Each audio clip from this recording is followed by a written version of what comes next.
நம்முடைய கர்த்தராகிய இயேசு கிறிஸ்து பூமியில வாழ்ந்தப்ப, அவதார புருஷனா வாழ்ந்தாரா? அல்லது மனுஷனா வாழ்ந்தாரா? அப்படின்னு ஒரு கேள்வி கேட்டா, நம்ம என்ன பதில் சொல்லலாங்க?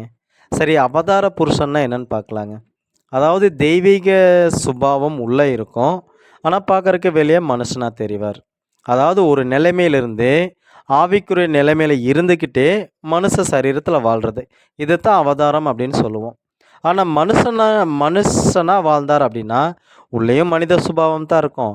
வெளியும் மனித சுபாவம் தான் இருக்கும். இதுதான் மனுஷனா ரியலா வாழ்றதுன்னு அர்த்தம்.